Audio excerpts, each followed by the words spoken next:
Hello' everyone, নমস্কাৰ সকলোকে।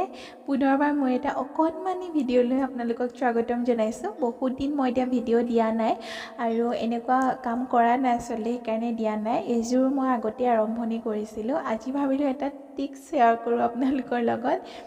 আমি যিহেতু যেতিয়া কাপোৰযোৰত ফুলটো আঁকো বা ডিজাইনটো আঁকো, তেতিয়া কি হয় একদম জুখি জুখি লওঁ ন, ইপাহৰ পৰা সিপাহলৈ। কিন্তু এই জোখা কামটো মই একদম কেতিয়াবা বেয়া পাওঁ, মনো নাযায়। সেইকাৰণে আজি কি কৰিছোঁ যে চাদৰখন কি হয় আমাৰ একদম সমানে ভাঁজ থাকে। চাবচোন, এইখন হ'ল হেণ্ডমেড মিক্স পাটৰ যিবোৰ যোৰা, তাৰ বুলিয়ে মই আনিছিলোঁ। কাপোৰটো বাৰু ভালেই হয়, কাঞ্জীবৰমৰ কাপোৰটোতকৈতো ভাল হয়।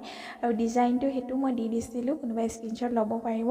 আৰু ইয়াতে 4টা ভাগ থাকে। যদি ডিজাইনটো ডাঙৰ হয় তেতিয়া কি কৰিব পাৰিব, এটা ভাগত ধুনীয়াকৈ এপাহ এপাহ বঢ়াই দিব পাৰিব। আমিতো চাদৰৰ আগটোত কি হয় যে 4 পাহেই দিওঁ বিশেষকৈ, কেতিয়াবা ইয়াতকৈ ডাঙৰ হ'লে 3 পাহ বা ইয়াতকৈ সৰু হ'লে 5 পাহ এনেকুৱা দিয়া হয়। কিন্তু কি হয় যে ভাঁজবোৰ যদি সমানেই থাকে তেতিয়া আমি আকৌ নতুনকৈ জুখি থাকিব নালাগে। মই আঁকি আছিলোঁ, কথাটো পটককৈ মনত পৰিলে, সেইকাৰণে ভাবিলোঁ কৈ দিওঁ। কোনোবা নহয় কাৰোবাৰ সহায় হ'ব কেতিয়াবা, বা নহ'লেও কোনো কথা নাই। মই ভিডিঅ' দিয়াই নাই বহুত দিন, সেইটো কাৰণে।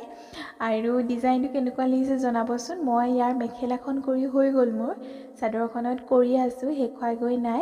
আৰু ইয়াতে এইডোখৰতে কৈ থওঁ, যদি মোৰ চেনেলটো আপোনালোকে নতুনকৈ চাইছে তেনেহ'লে প্লিজ ছাবস্ক্ৰাইব কৰিব আৰু বেল আইকনটো প্ৰেছ কৰি থ'ব। লগতে কমেণ্ট কৰিব আৰু শ্বেয়াৰ কৰিবলৈও নাপাহৰিব।